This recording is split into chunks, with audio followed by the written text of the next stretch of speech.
Bismillahirrahmanirrahim. Alhamdulillah, wassalatu wassalamu ala rasulillah, wa ala alihi wa sahbihi wa man walah. Shikues të dashur, selam aleikum wa rahmatullahi wa barakatuh. Takohemi në emisionin ku jemi duke folur për shokët e Muhamedit sallallahu alaihi wasallam. Dhe jemi duke vazhduar të flasim për Aliun radhiyallahu anhu, pasi që për të kemi filluar të flasim në takimin e kaluar dhe kemi përmend Aliun dhe fillimet e tij. Dhe gjithashtu kemi përmend deri tek arritja e Aliut radhiyallahu anhu në Medinën e pejgamberit sallallahu alaihi wasallam dhe roli i tij në hijretin e pejgamberit sallallahu alaihi wasallam. Dhe tash do të vazhdojmë të flasim për Aliun radhiyallahu anhu në Medinë dhe sidomos në mënyrë të veçantë për rolin e tij në disa nga betejat e mëdha që kanë ndodhur në historinë islame, konkretisht në historinë e Muhamedit sallallahu alaihi wasallam. Aliu radhiyallahu anhu shquhej me një trimëri të rrallë, saqë ai sillej si shembull i atij djaloshi, i atij të riu që nuk din se çfarë është frika. Dhe zaten në kohën e pejgamberit sallallahu alaihi wasallam, dy nga cilësitë që më së shumti lavdëroheshin në njerëzit me to kishin qenë bujaria dhe trimëria. Do të thotë ata garonin në bujari, në shpenzimin e pasurisë për ndihmë dhe për shpërndarje të ushqimit dhe kështu me radhë. Dhe gjithashtu do të thotë në trimëri kishin arrit kulmin në atë kohë arabët e syjellesës së Arabisë.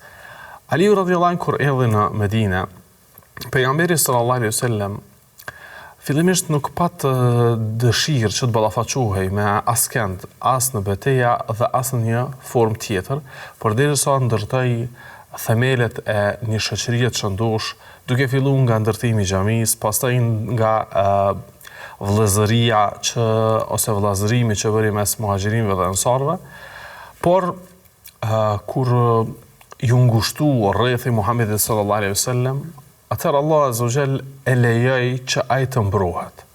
Pastaj e lejoi që edhe të luftoj. Betejë e parë kështu e njohur në Islam është betejë e Bedrit, betejë e madhe e Bedrit, që Allahu azza wa jall i ndihmoi besimtarëve që ishin në numër shumë modest dhe nuk kishin dalë për qëllim të luftës, por i ndihmoi Allahu azza wa jall ata karshi armiqve të tyre, atyre të cilët ishin kryeneq në refuzim dhe në mohim të vërtetës dhe gjithashtu ishin të gatshëm që të luftojnë bile dhe të mundohen që ta shkulin dhe të shërnjosin islamin nga ato vise. Betejë e Bedrit është betejë e madhe që Allah azza wa jalla përmend në Kur'an në disa vende dhe quhen me emrin Yawmul Furqan, dita e ndarjes së të vërtetës nga pa e vërteta.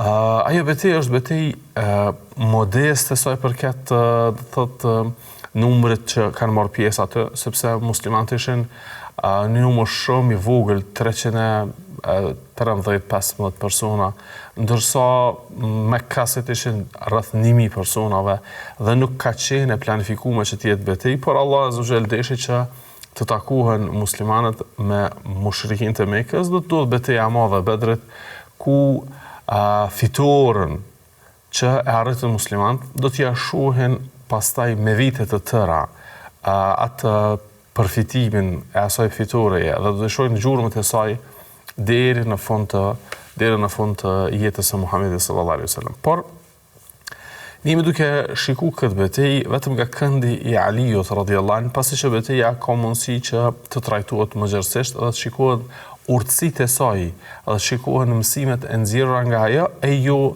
do të thotë të shikohet veç këndi i një personi dhe roli i tij aty. Por ne pasi që jemi duke folur për Aliun radhiyallahu anhu, po e përmendim Aliu radhiyallahu anhu dhe roli i tij në këtë betejë. Aliu radhiyallahu anhu ka qenë i afër i pejgamberit sallallahu alaihi wasallam, djali i Haxhës së tij, dhe në betejën e Bedrit kur erdhën Mekkasit, paria e Mekës, të cilët vinin që të hakmirëshin nga familjarët e tëne, nga të afërmit e tëne, nga bashkëdhëtarët e tëne, dhe nuk kishin zënka dhe probleme me medinelit, me ansarët, kur ndodhi ofrimi i dy ushtrive, kërkuan Mekkasit që të ketë dy luftim.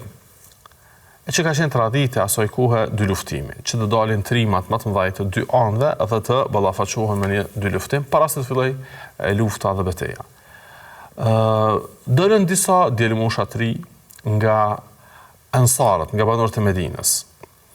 Por Mekkasit i kthyn, thanë me juve nuk kemi problem, ne kemi problem me kushtimisht po them me djemtë e axhës tonë, me kushërit tonë, që erdhen me një fe të re dhe na i prishën rahatin, erdhen me një fe të re dhe na i prishën qetësinë, erdhen me një fe të re dhe na i përçajtën shoqërinë. Na me ta kemi problem apo. Muhamedi sallallahu alaihi wasallam i thot ansarëve kthoni ju dhe i thot do thot Hamzës dhe Alijut dhe gjithashtu një sahabiju që kishte emrin Abu Ubejde, i thot këtyne treve, dilni ju.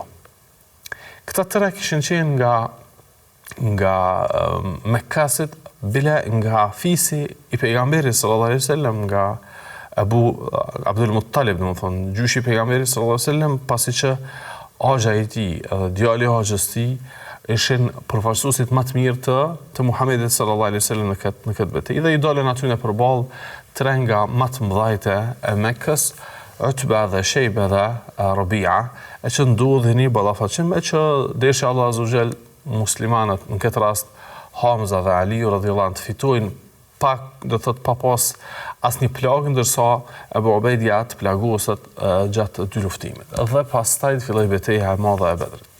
Allahu azza wa jall këtë fillimin e kësaj beteje, ballafaqimin e këtyre treve me ata tre tjerë, që ke edhe shkëndia parë e kësaj beteje që do të korrë sukses të madh, do të ketë ndikim të madh në historinë e muslimanëve. Allahu e përmend në Kur'an, tha: "Hadhani khasmani ikhtasamu fi rabbihim."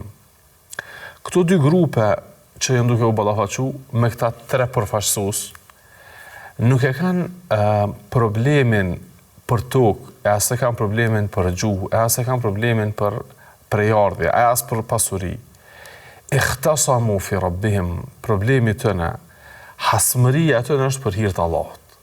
Sepse pejgamberi sallallahu alaihi wasallam nuk erdhi që dikujt t'ja kontestoj as prejardhjen, e as pasurinë, e as të bëj dallime mbi bazë të ngjyrës, mbi bazë të gjuhës, mbi bazë të racës, mbi bazë të prejardhjes.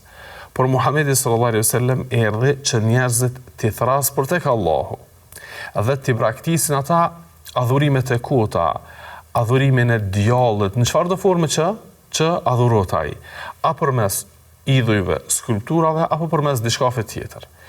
E kur ata kundërshtun, nuk e kundërshtun Muhamedit sallallahu alaihi wasallam, po e kundërshtun besimin, akiden, ato që Muhamedi sallallahu alaihi wasallam e solli nga ana e Allahut azza wa jall. Dhe çdo kush që ka një, po them kushtimisht, përplasje me dikon e që përplasja e tij nuk është si shkak i diçkafe tjetër përveç fesë, atëra khusumetuhum lillah, ballafaqimi tonë dhe hasmëria tonë është për hir të Allahut, se unë nuk kam kurrë me ty. Unë po të them se adhuroj Allahun, s'ka zot që meriton me të drejtë mu adhuru posti, dhe lej braktisi këto idhuj, dhe lej braktisi këto sene të ndyta që i vepron, nëse ai nuk të përgjigjet dhe të armiqëson, dije që nuk e ka me ty, po e ka me atë që ti ja ke kumtu nga shpallja Allahut azza wa jall. E Allahu i shujti ikhtasamu fi rabbihim. Polemika, pastaj edhe ballafaqimi tëne, pastaj edhe lufta tëne nuk ka qenë veç se për hir të Allahut. Sepse sahabët, në këtë rast, këta përfaqësuesit e sahabëve që dolën përpara, nuk e kishin asnjë problem me kaset. Problemi tëne ishte se na po thrasim në besim, ju po dëshironi me na luftu si shkak i besimit tonë, si shkak i bindjeve tona. Atëherë ne jemi të gatshëm që këtë faturë ta paguajmë, po gjithashtu të tregojmë se nuk kemi me u zbraps nga feja jonë, edhe nëse veproni me neve çfarë do të veproni. E Allah azza wa jall kur tha hadhani khasman, këtu dy palë, këta ishin miqtë e Allahut, këta ishin armiqtë e Allahut. E në kryet miqve të Allahut azza wa jall hynin këta që dolën në ballafaqim, e që ishte Hamza, Aliu dhe Abu Ubejde apo dhe Ebu Ubejde. Por këtë thonë dietarët, kjo është për ajeteve që kemi mundësi ta përdorim si ajet që sinjalizon në vlerën e Aliut radhiyallahu anhu, sepse ikhtasamu fi rabbihim. Hasmëria e tyre është veç për hir të Allahut. Do të thotë, ne vetëm që dëshirojmë me u tregu juve besimin dhe vlerat e besimit, ju po na luftoni, ju po na armiqsoni, na për hir të Allahut jemi të gatshëm edhe nëse armiqsohemi të bëjmë sabër dhe të durojmë. Pastaj ndodhi betejë dhe Allahu Azza wa Jalla ndihmoi muslimanët dhe ka rënë fitore dhe sukses që pas asaj beteje, frytet e asaj beteje kishin ndikim të madh në botën arabe të asaj ku e por edhe më gjerë. Ky është roli i Aliut radhiyallahu anhu në betejën e Bedrit. Pastaj në betejën e Uhudit gjithashtu mori pjesë dhe ka pranë pejgamberit sallallahu alaihi wasallam nga ata të cilët nuk u zbrapsën edhe në momentet më të vështirë dhe momentet më kritike. Pastaj gjithashtu edhe në betejën e Khandaq, që quhet betejën e Ahzabit, gjithashtu edhe aty do të thotë Muhamedi sallallahu alaihi wasallam ndoqi një strategji dhe një taktikë ushtarake që të mos ketë ballafaqim dhe luftim, po të ketë një lloj të fortifikimit dhe mbrojtjes së Medinës përmes një hendeku të madh që u hap, e që këtu arriti dikush nga ana me Mekasve ta tejkaloi atë hendek dhe të mërri në anën e muslimanëve. Dhe një farforme të sfidoj muslimanët në shtëpinë e tyre. Ai ishte Amr bin Abdud al-Amiri. Amr bin Abdud e kishte emrin.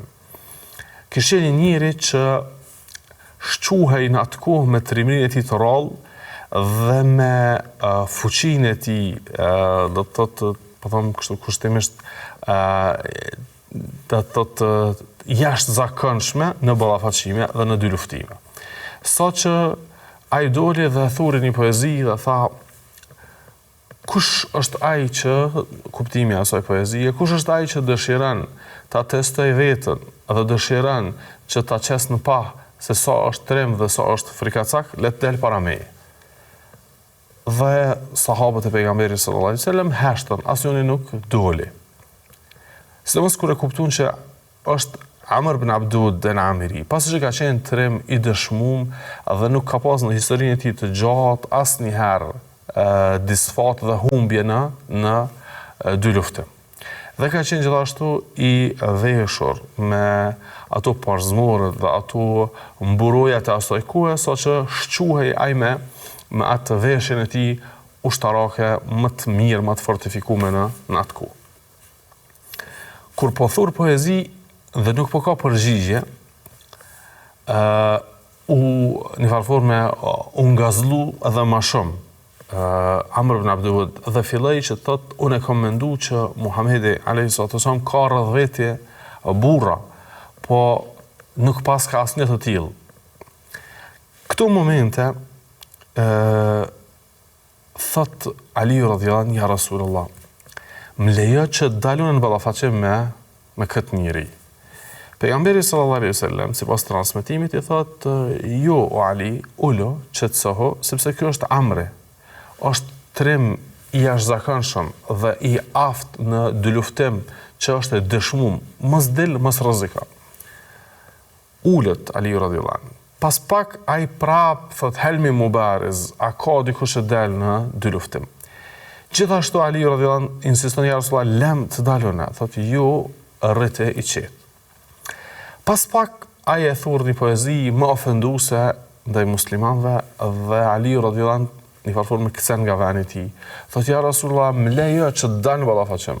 Pejgamberi alayhi salatu wasallam sipas transmetimit i thot: ulu Ali, sepse kjo është Amri. I thot Ali radhiyallahu anhu, po edhe nëse është Amr ibn Abdud al-Amiri, më lejo të dalë. Pejgamberi sallallahu alaihi wasallam thot, në rregull, dil. Po Ali radhiyallahu anhu ka qenë i ri, domethënë hala në fillim të rinisë së tij, dhe nuk ka pas dëshirë që ta zbuloj vetën se kush është, edhe ka ardhur në transmetim që e ka mbulu fytyrën me një pjesë të rrobës së tij. Dhe kur ka dalë në ballafaqim, e ka thurë edhe ai një poezi. Dhe del para Amr ibn Abduddit dhe tash janë duke shiku dy anët këtë ballafaqim dhe këtë dy luftim të rrallë. Amr ibn Abdud i thot, unë e dëshiroj me ditë me kënë jam të bëu dy luftim. A është kategorisë që më përshtatet mu, apo është dikush i thjesht që nuk ka me u shënu si fitore e madhe vrasja ime ndaj tij. Më thonë unë, ashtu a ka qenë i bindur se unë do të fitoj, po veç të di ndaj kujt po fitoj, se ndaj dikujt thjesht nuk llogaritet, nuk regjistrohet se në fitore e madhe. I thot, ma tregoj emrin. Ali radhiyallahu anhu nuk dëshiron me tregu emrin, por ai insiston dhe Ali radhiyallahu anhu e zbulon fytyrën dhe tregon emrin e tij. Thot Amr ibn Abdud, ti je djalosh i ri, babën tënde kam pas shumë shok të mirë. Nuk dëshiroj që me luftu me ty, s'dëshiroj që me dëmtu ty, s'dëshiroj me ta derë gjakun ty. Le të vinë do më të mëdhaj se sa ti.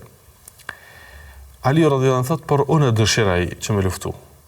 Edhe insiston dhe pastaj ndodh ballafaqimi dhe ndodh ajo që ka qenë një orë si dy luftim.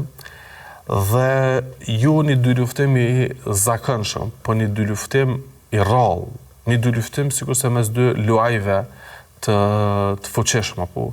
Saqë aty ngritet shumë pluhur nga pluhuri dhe rëra e shkretirës dhe ndëgjohen goditjet, ndëgjohen do të thot forma të ndryshme të luftimit që ka janë duke u zhvillu, derisa e mbulon pluhuri ato hapësirën ku ka ndodhur betejë dhe ballafaqimi.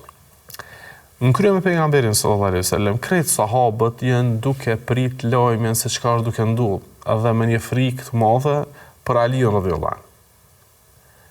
Dhe nuk shkon shumë, pas pak çasteve dhe minutave, ndëgjohet fjala Allahu Akbar. Allahu është më i madh. Dhe shohin që Aliu radhiyallahu anhu është në këmbë, ndërsa Amr ibn Abdud al-Amiri i shtrirë në tokë dhe Aliu radhiyallahu anhu fitoi në këtë dy luftim. Dhe sahabët gëzohen, edhe pejgamberi sallallahu alaihi wasallam gëzohet që Aliu radhiyallahu anhu fitoi në këtë ballafaqim dhe në këtë dy luftim dhe ka një mesazh i qartë se pas kanë mesin e sahabëve burra, bile ju ata të cilët kanë qenë më të shtymosh, po edhe rinia atyne janë edukuar në atë frym sa që nuk e kanë humb burrinë e tëne dhe trimrinë e tëne dhe gatishmërinë për të sakrifikuar. Dhe Ali radhiyallahu anhu kthehet dhe pastaj me kaset e marrin trupin e Amr ibn Abdud dhe gjithashtu për ta ka qenë një moment jo i dëshiruar, pasi që trimin më të madh që e kishin e humbi do të thotë këtë dy luftim dhe gjithashtu kjo ndikoi që të bien do të thotë ai gjendja shpirtërore e Mekasve të thyhet dhe të dobësohet pas disfatës dhe gjithashtu të mendojnë ata se nuk kanë nevojë me çu deri në fund me Muhamedit sallallahu alaihi wasallam dhe me sahabët këtë betejë. Dhe gjithashtu do të thotë nuk ndodhi mu pas këtij ballafaqimi të Aliut radhiyallahu anhu me Amr ibn Abdudin që të ketë luftë tjetër në këtë betejë. Edhe pse kishin qenë numri i Mekasve 10.000 ushtar, por nuk mujtën me te kalu hendekun dhe nuk i insistuan që dikush të te kaloj atë që të ketë në ballafaqim tjetër dhe deshe Allah azza wa jall që shtot në Kur'an, "Wa kafa Allahu al-mu'minina al-qital", Allahu mjaftoi besimtarëve që të mos kenë luftë. Fituan në farforme pa luftë dhe pa humb askënd.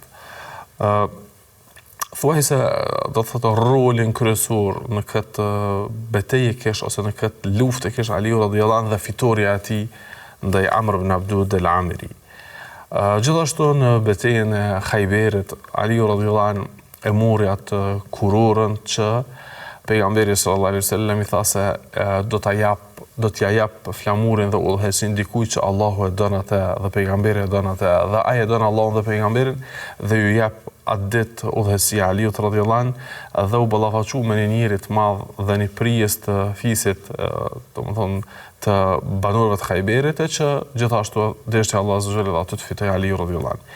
Nuk ka asnjë betejë në të cilën u ballafaqu Aliu radhiyallahu anhu me dikend nga trimat e që të mos ketë fituar Aliu radhiyallahu anhu. Për këtë nuk ka në jetën e tij, sa i përket luftimeve, asnjëherë disfat. Domthonë asnjëherë gjatë jetës së tij, që ka pas 10 betejë dhe 10 ballafaqime dhe 10 apo ndoshta edhe më shumë, qindra 2 luftime, në asnjërin prej tyre Ali radhiyallahu anhu nuk ka psu disfat. Në asnjërin prej tyre apo. Për këtë Ali radhiyallahu anhu ka qenë nga ata njerëz që me i dalë përpara, po në ballafaqim, në 2 luftimet ai e sigurt ka qenë humbja dhe disfata. Për këtë edhe kemi përmendur në fund edhe ai që është ngrit dhe i ka bu atentat, nuk i ka bu nga para, po nga pas. Për shkak se Allah azza wa jalla ka pasi aftësi në luftë dhe në mbrojtje dhe gjithashtu në zemra e tij dhe trimëri, saqë ka qenë problem që dikush të ballafaqohet me të. Vazhdoi që të jetë pranë Muhamedit sallallahu alaihi wasallam, Ali radhiyallahu anhu, derisa ardhën ditët e fundit të jetës së Muhamedit alayhi salatu wasallam. Dhe pasi që e kryu haxhin me pejgamberin sallallahu alaihi wasallam, u kthy Muhamedi alayhi salatu wasallam në Medinë dhe fillon shenjat e smundjes së vdekjes së Muhamedit alayhi salatu wasallam. Dhe Ali radhiyallahu anhu hënte dhe qëndronte pranë pejgamberit sallallahu alaihi wasallam, nëse pejgamberi sallallahu alaihi wasallam kishte ndonjë nevojë, kishte ndonjë kërkesë, Ali radhiyallahu anhu është ai që i gjindej, saqë pejgamberi alayhi salatu wasallam dëshiroi të dalë në xhami. Në ditët e fundit të jetës së tij, Ali radhiyallahu anhu kapi për krash pejgamberin sallallahu alaihi wasallam dhe e bartën deri në xhami. Dhe e kthyn pejgamberin sallallahu alaihi wasallam në dhomën e tij dhe qëndruan pranë pejgamberit sallallahu alaihi wasallam, siç ka në transmetimin e Ummu Selemes, që burri i fundit që pat kontakt afër me pejgamberin sallallahu alaihi wasallam kishte Aliu. Ndërsa nga njerëzit na e dim që Aliu nga do thotë bashkëshortët e pejgamberit sallallahu alaihi wasallam, ne e dim që ajo e fundit që kishte kontakt me pejgamberin sallallahu alaihi wasallam duke e bartur kokën e pejgamberit sallallahu alaihi wasallam në prerën e saj ka qenë Aisha. Për këtë nga burrat, nga meshkujt, ai i fundit që ka pranë pejgamberit sallallahu alaihi wasallam para se të jepte shpirt, kishte qenë Ali radhiyallahu anhu. Dhe thuhet në transmetim që në ditën e hënë që pejgamberi alayhi salatu wasallam dha shpirt ka koha e namazit të duhas, do të thënë ka paraditja. Pas namazit sabat i fundit që ka pas kontakt dhe është afruar te pejgamberi alayhi salatu wasallam, nga meshkujt ka qenë Ali radhiyallahu anhu dhe masaj kanë lënë të qetë pejgamberin sallallahu alaihi wasallam dhe pejgamberi alayhi salatu wasallam ka pushu në prehrin e Aishës dhe aty ka jap shpirt. E kjo tregon se këta 2 persona sa kanë qenë të afërt tek pejgamberi sallallahu alaihi wasallam. Dhe pasi që ndroi jetë Muhamedi alaihi salatu wasallam, procedurat e larjes së trupit të tij të bekum alaihi salatu wasallam dhe qefinosjes dhe varrimit, të gjitha këtu Aliu radhiyallahu anhu udhëheqi. Aliu bashkë me axhin e tij dhe axhin e pejgamberit sallallahu alaihi wasallam, Abbasin dhe familjen e Abbasit, Fadlin dhe të tjerët. Këta ishin ata më të afërmit që qëndruan pranë pejgamberit sallallahu alaihi wasallam, pastaj morën pjesë në larjen e trupit të pejgamberit sallallahu alaihi wasallam pas vdekjes së tij, në qefinosjen e pejgamberit alaihi wasallam dhe në vendosjen e pejgamberit sallallahu alaihi wasallam në lahdin e tij, në varrin e tij. Këta sahabë në krye me Aliun radhiyallahu anhu ishin ata që i patën këtu përgjegjësi, po gjithashtu edhe privilegj, sepse ti jesh pranë pejgamberit sallallahu alaihi wasallam në momentet më kritike, po gjithashtu edhe ta udhëheqësh procedurën pas vdekjes së tij, kupton se afërsia e Aliut dhe e Abbasit me pejgamberin sallallahu alaihi wasallam ja u ka jap këtë nder dhe këtë privilegj, po edhe këtë përgjegjësi të madhe. Dhe ndroi jetë Muhamedi sallallahu alaihi wasallam, pastaj filloi ku Abu Bekrit, Omerit, Uthmanit radhiyallahu anhu dhe pas përfundimit të khilafetit të Uthmanit me atë që u përmend tek vdesja e Uthmanit me vrasjen e tij, vije koha e khilafetit dhe udhëheqësisë së Aliut radhiyallahu anhu, për të cilën inshallah do flasim pas një pauze të shkurtër.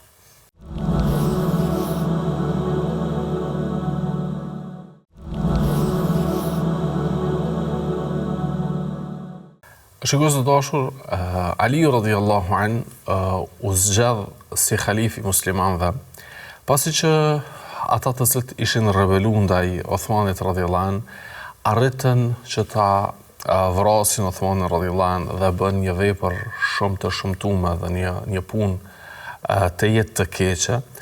Pas vrasjes së Othmanit radhiyallahu an, njerëzit e kuptuan se sprova e madhe që i goditi ata, ke vrasja një shokut pejgamberit sallallahu alaihi wasallam dhe atentati kryer në shtëpinë e tij dhe vrasja e tij në mënyrë makabre.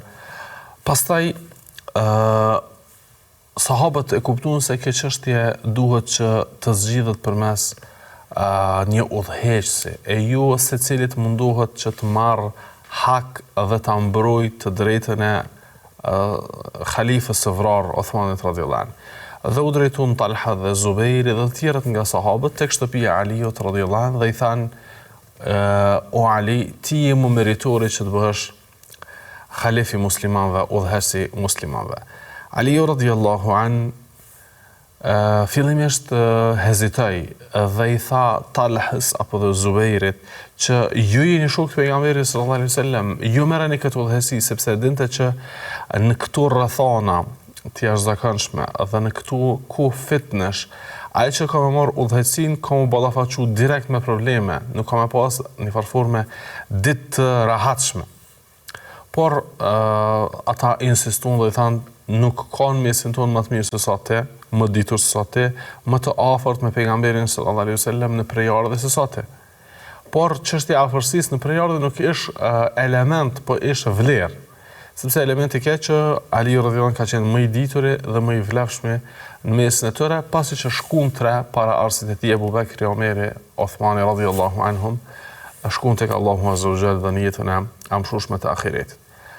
Atëherë Aliu radhiyallahu an thotë, atëherë në xhamit pejgamberi sallallahu alaihi wasallam shkojmë dhe aty muslimanë vinë dhe ma japin besatimin dhe ndodh ashtu që shkon Aliu radhiyallahu an në xhami dhe muslimanët japin besatimin dhe zgjedhet si khalifi muslimanëve.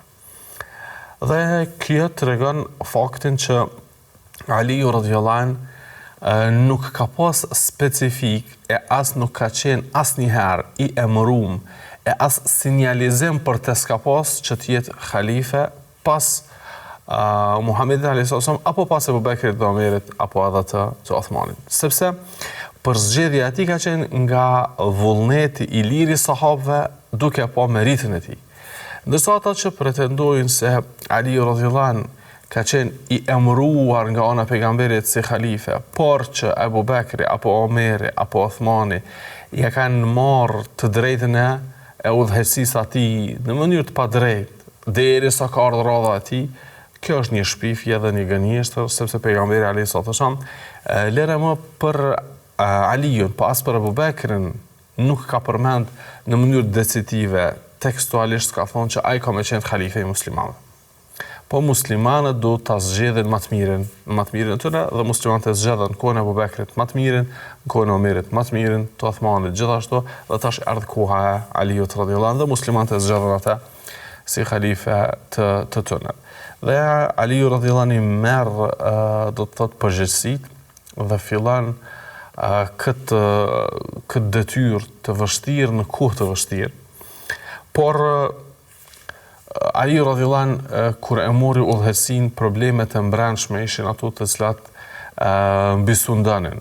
Problemet e mbrëmshme mes atyre të cilët morën pjesë në vrasjen e Othmanit radhiyallahu anhu dhe sahabët filluan që t'i bëjnë një farforme kërkesa të njëpasnjëshme se çfarë do të bësh o Ali me këta që e vrajtën Othmanin.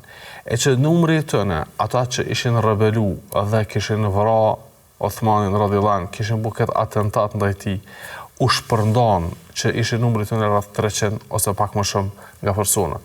U shpërndan dhe u tretën dhe do të thotë u fshehen. Aliu radhiyallahu an nuk dëshiroi që me ditët e para të filloj me përndjekjen e tyre, po dëshiroj që ditët e para të udhëheqësisë së tij të jenë ditë të stabilitetit, të rikthimit të një sigurie e jo gjendje lufte.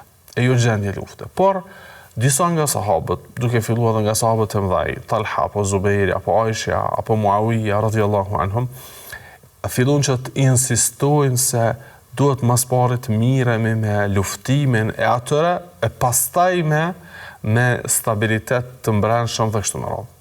Ali radhiyallahu tha, po ju mund keni përzgjedhur si halife, atëherë politika do të jetë politika ime, e ju ajo që po dëshironi ju, dhe ndodhi keq kuptime me sahabëve të pejgamberit sallallahu alaihi wasallam, sidomos me inicimin e disa hipokritëve aty, ndodhi që të kenë sahabët përplasje dhe ballafaqime mes tyre, qoftë në betejën e Xhemal, që ndodhi një luftim, qoftë edhe pse ka qenë i shkurt, po ndodhi mes ushtrisë Aliut radhiyallahu anhu, ushtrisë së shtetit, khilafetit, dhe disa grupeve që përfaqëson të ato grupe Talha, apo Zubejri, apo Muawija dhe kështu me radhë, ndodhen disa përplasje dhe ballafaqime, e që askush nuk e kontestonte çështjen e udhëheqësisë së Aliut radhiyallahu anhu, por ish kohë fitneve, ish kohë të razirave, në kohën e të razirave, në kohën e fitneve, nuk ka nevojë që dikush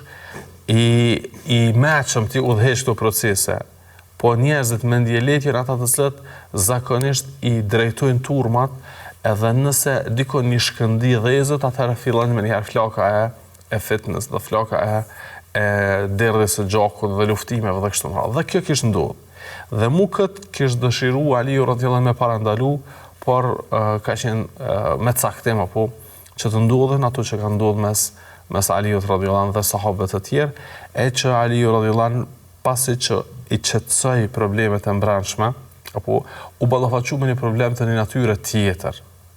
Ajo është se filloi për herë të parë në historinë e sahabëve, në historinë e atyre që erdhën pas Muhamedit sallallahu alaihi wasallam, që dikush të dalë ideologjikisht të jetë kundër sahabëve. Dhe këtu për herë të parë dolën grupi i parë i devijuar që njihen në historinë islame me emrin al-Khawarij, Khawarijët, apo ata të cilët u rebelun në mënyrë të organizuar ndaj udhëheqësit dhe vendosën disa parime të tëra. Prej parimeve tëne ishin se krejt sahabët në krye me Aliun radhiyallahu anhu e kanë lëshu fen dhe u bënën pabesimtar. Dhe se luftimi tëne dhe derdhja e gjakut tëne është e lejume, dhe pasuria tëne është e lejume, dhe filloi ideologjikisht të ushqehet ky grup. Sot që këta njerëz fillun që ta shpërndojnë edhe rrjetin e tëne në vendet ndryshme, edhe të mbledhin dhe të thithin njerëz. Sot që u vetmu në një vend caktuar në Nehrawan, apo u vetmu në një vend me një fshat caktuar në periferi të Kufës, dhe numri tëne nuk ish i vogël, u të bun rreth tëne 6.000 ushtar. Aliu radhiyallahu anhu e kuptoi se sprova e tij radhës është edhe kjo. Aliu radhiyallahu anhu transmetonte nga pejgamberi sallallahu alaihi wasallam hadithe që në to pejgamberi alaihi salatu wasallam tregonte se ka më pas mes juve një fitne, një trazir, një problematik që do ta shfrytëzoj atë një grup nga grupet e devijume. Do ta shfrytëzoj atë një palë të tretë që do të rebelohen ndaj jush. Këtë transmetonte Aliu radhiyallahu anhu. Dhe transmetonte Aliu radhiyallahu anhu se këta do të jenë të udhëhequr nga një njeri i cili ka këto tipare. Dhe transmetonte që pejgamberi alayhi sallam kishte treguar për ta se janë mendje lehtë, flasin fjalë të mira, por ju nuk punojnë vepra të mira, dhe dalin nga parimet e fesë me shpejtësi marramendse.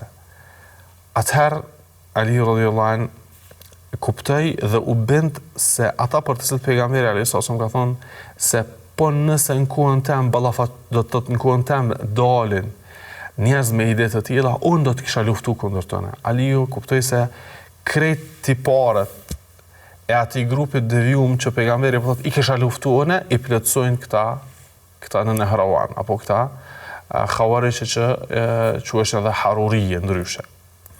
Atëherë i mblodhi sahabët dhe një farforme Aliu radhiyallahu anhu kuptoi se ballafaqimi me ta është fat i tij dhe luftoi ndaj Khawarijve në betejën e Nehrawan. Fillimisht dërgoi Ibn Abbasin, pastaj transmetimi ka që edhe vetë shkoi që t'i këshilloj ata që të penduhen, të kthehen, të mos marrin vendime të tilla, të mos marrin qëndrime të tilla, të mos i bëjnë tekfir, të mos i konsiderojnë si jo musliman.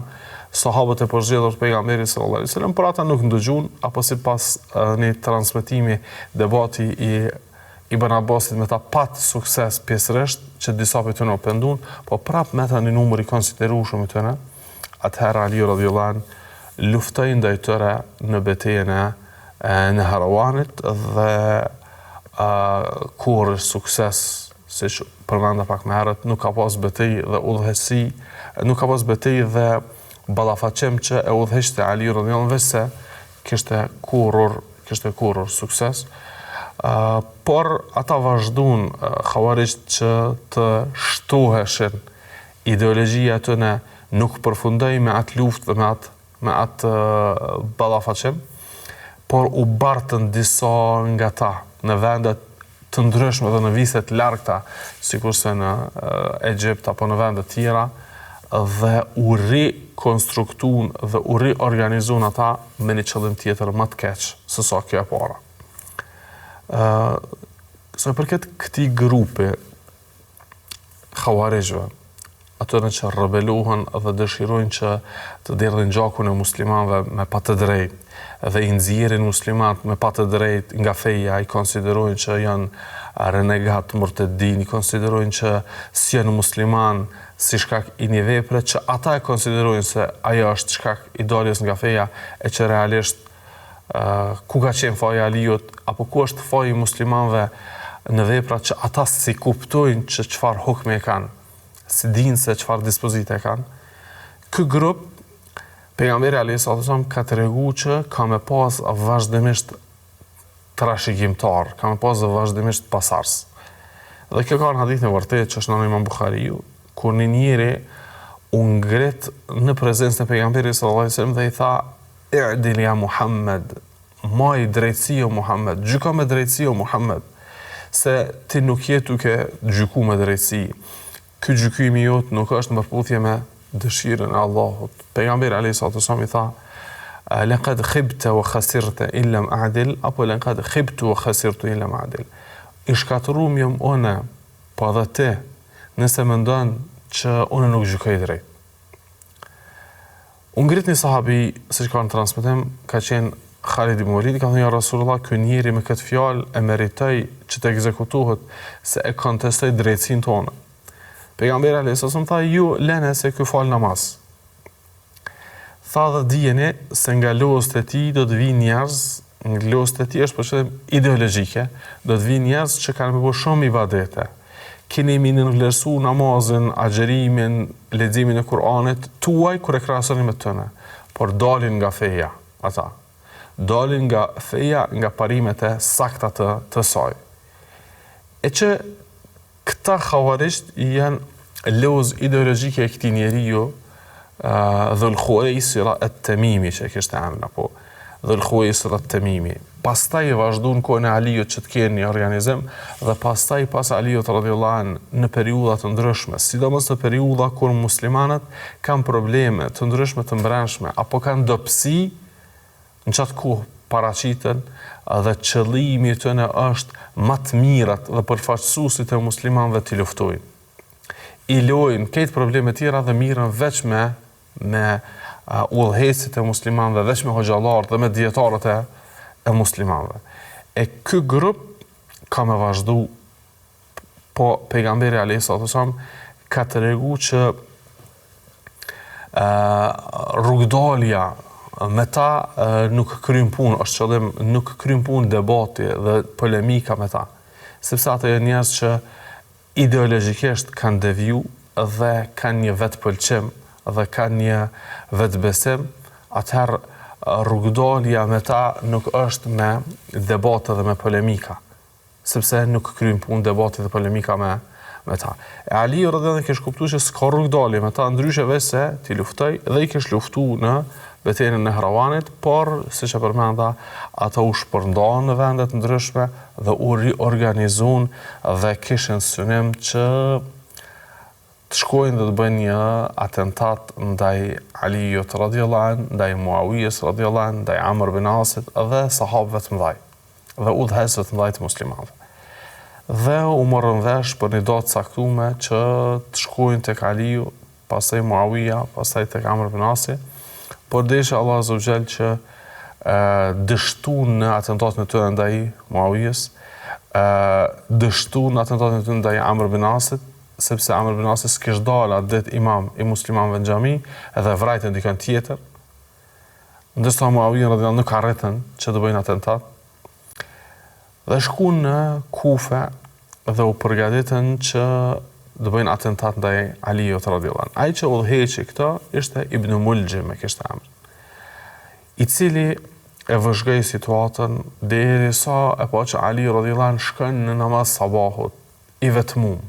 Del nga shtëpia e tij, shkon për namaz sabahut i vetmuar.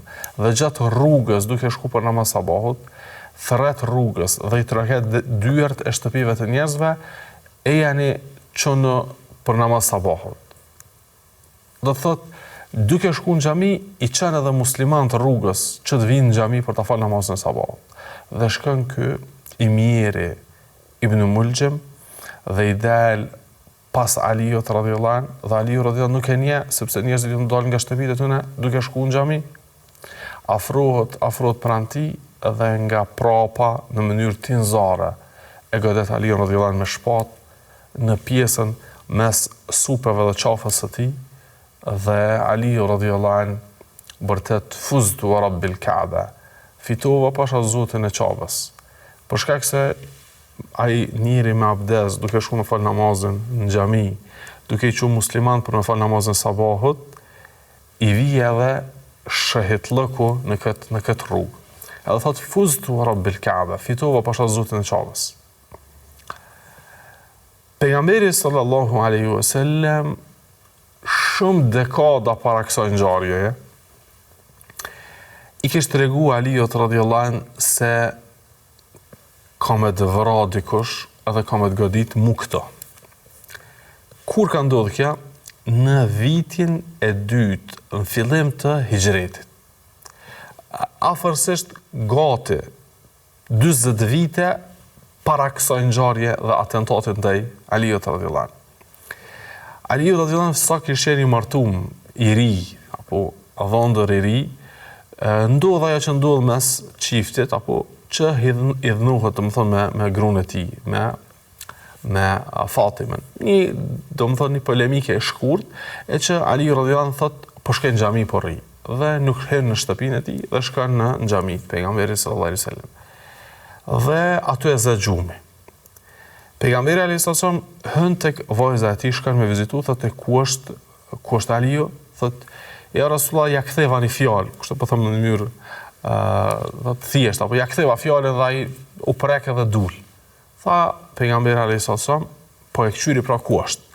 Doli Muhamedi sallallahu alaihi wasallam dhe lypi Ali radhiyallahu anhu dhe e gjeti në xhamin e pejgamberit sallallahu alaihi wasallam i mbështetur, po e kishte zonë gjume. Dhe pejgamberi alayhi wasallam u afru dhe i thot, qum aba turab. Ngreto Aliut, i thot, ngreto pe gjumit. Çu.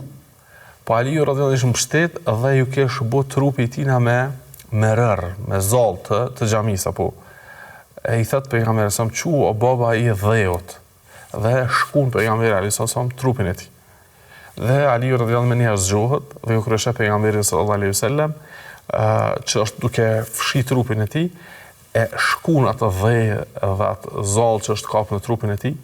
Pejgamberi alayhi wasallam thot, o Ali, atë tregoj për njerin më të poshtrin në sipërfaqen e tokës? Thot, po ja Rasulullah. Thot, ata kanë qenë dy.